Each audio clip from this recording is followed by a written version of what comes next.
Parliament pass taukiba WAF Amendment Bill 2025 ki mayokta hayeng Islam lining chatpa maitei pangal taba mafam singda namaz paba amadi lai khoiramba loiraga Khongjang Changsinlagani haina All Manipur Maitei Pangal Club Organization AMMPACO gi President Imphal Hayatur Rahmanna Fongdorakli ngasi new chekon da laiba organization asigi office ta pangthokiba pawgi mifam amada Imphal Hayatur Rahmanna makhata araduna tha asigi ahum da fam kiba parliament ki mifam na pass taukiba bill asina Islam lining chatpa furup singda kanaba pigadra haina khalamba adugi ona tainabada Islam lining chatpa furup singdana hena Akai Piragani, Maramasina Hayang Maitei Pangal Taba Mafam Singda, Ayuki Namaz Paba, Amadi, Lai Koiramba Loiraga Toraktuna, Amata Oina, Billasiki Mayokta, Khongjang Changsinlaba Matung, Manipurgi Governor Amadi India gi President Memorandum Amasu, Khongjang Haiki.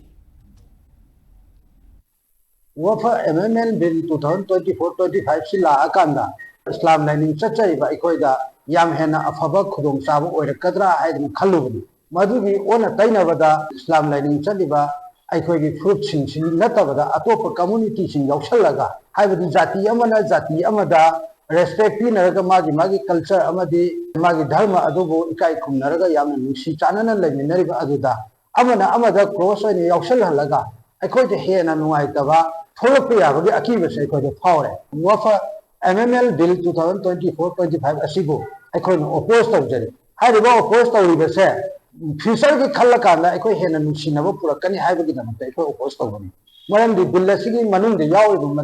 मचाकसेना एको दि यंथिना लप याबगी अकीबसे एको दे फावरे अदुन मरम ओरे कांदा लमदन सिदा लेमिनरिबा group चा इराइचा खुदिमंगना bill सिगु जाति बिजाति खाइदन मनुंग हंजिन नैनबिरगा पाबिरा कांदा इस्लाम lining चलिबा मियोचिना bill सिगु नयोक लेबिबसी Sumi लाली हाइबगी सुमियाम नैनबियो